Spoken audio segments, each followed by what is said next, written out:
Hello and welcome to another update. In this one I'll be covering the Bakhmut front as significant news have happened today. We'll be starting in the eastern part of Bakhmut, where the Russian forces Wagner PMC have managed to reach within 300 meters of the Bakhmutovka River. They've managed to reach this marketplace here to the east of Bakhmutovka River, and at the same time they're managing to advance within the eastern residential area. With this they're closing in on splitting the east of Bakhmut into two, where there's only one passage through, which is this dam here to the south. If it is still usable, then the Ukrainians will have to retreat southwards, where the Russian forces are already holding the eastern part of the dam. And even if they manage to cross through, then the Russians are also close to the western part of the dam. So regardless, it seems that the Ukrainian forces here in the south will most likely be encircled by the Russian forces. And at the same time, the bridge here to the north has also been blown. So there's very few passages across the Bakhmutovka River. I have heard that this area here, which was the industrial area in the east of Bakhmut, has some underground tunnels that connect the east and the western side to this area here, which means that the Ukrainians in the north may retreat to this area and hold out, stay in the tunnels, transport between the east and the west of the Bakhmutovka River from underground, and then hold this area similar to the Azovstal plant in the Mariupol at the start of this war. So that is the update for the east of Bakhmut. Then we move on to the north of Bakhmut, where here the Russian forces have managed to capture both Yahidne, the final parts here in the southwestern part of Yahidne, and also Dubovo-Vasilivka, which is here to the west of Berhivka. With this, they have also advanced here to the south of Berhivka and are now 2 kilometers from the road. And I'll show that by the deep state map here. The deep state map hasn't updated this part. However, we can guess from the satellite picture that the distance is from this area here, because it is the same as the field right here. So if we check the distance from this area to the road, it is exactly 2 kilometers.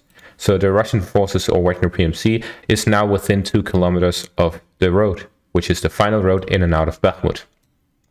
Now, this advance westwards rather than southwards is very interesting. It may indicate that the Ukrainians have set up some defensive positions here by the forests or built some trenches and so on in this area, which would force the Wagner PMC to advance westwards rather than southwards. Other than that, it may be to just capture the river line here by this basin, which is here to the southwest of Berhivka, to advance to Bohdanivka.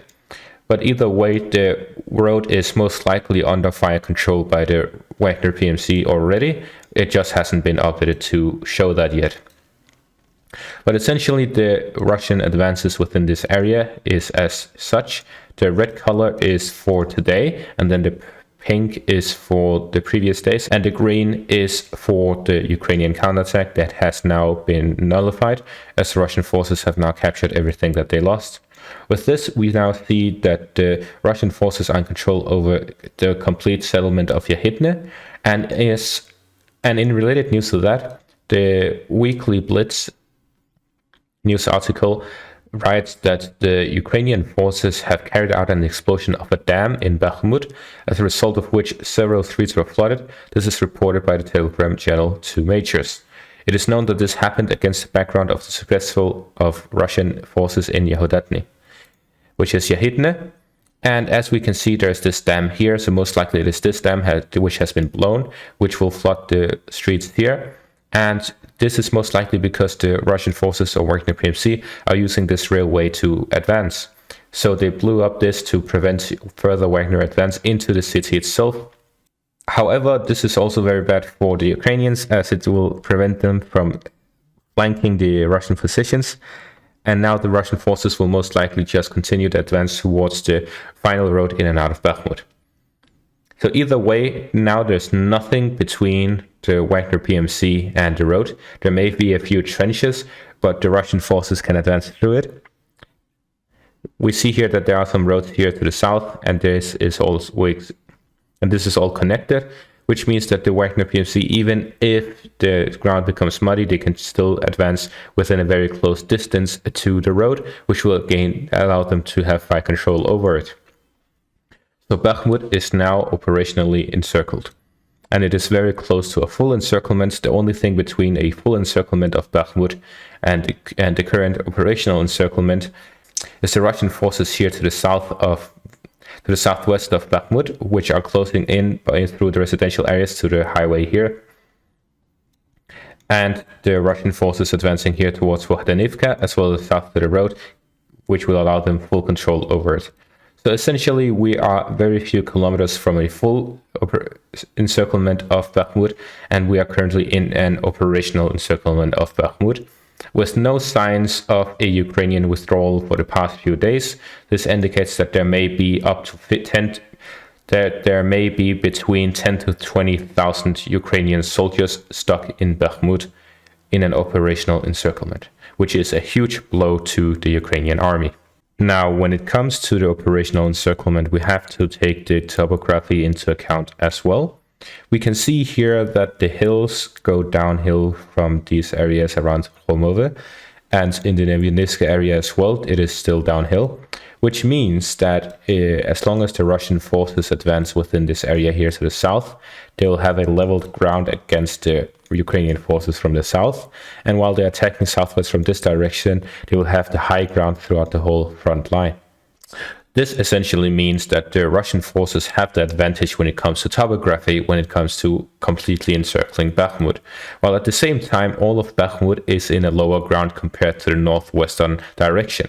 This means that even if the Russians decide to storm Bakhmut after the operational and complete encirclement of Bakhmut, they will have the advantage in that scenario.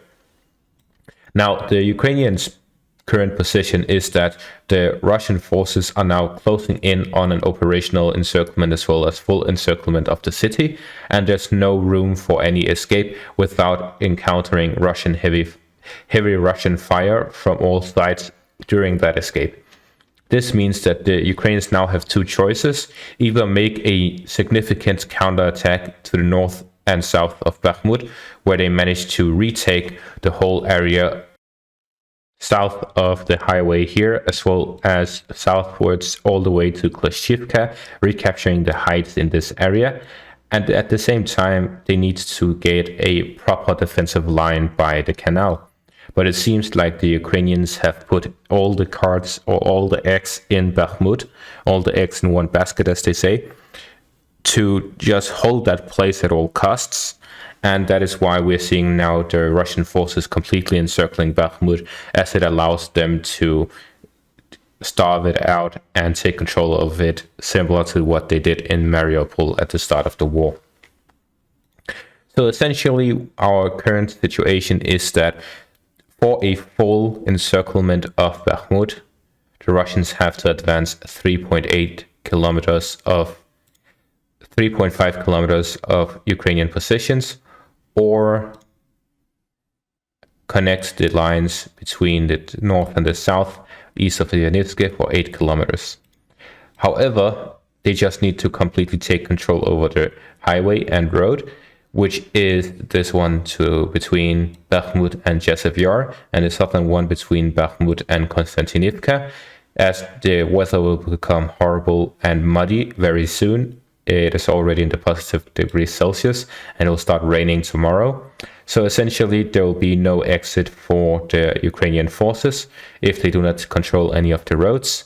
So the Russian forces need to advance 800 meters in the south and 2 kilometers in the north for a full encirclement of Bakhmut, 2.8 kilometers. Anyways, that is going to be all for this update. Thank you all for watching and have a great day.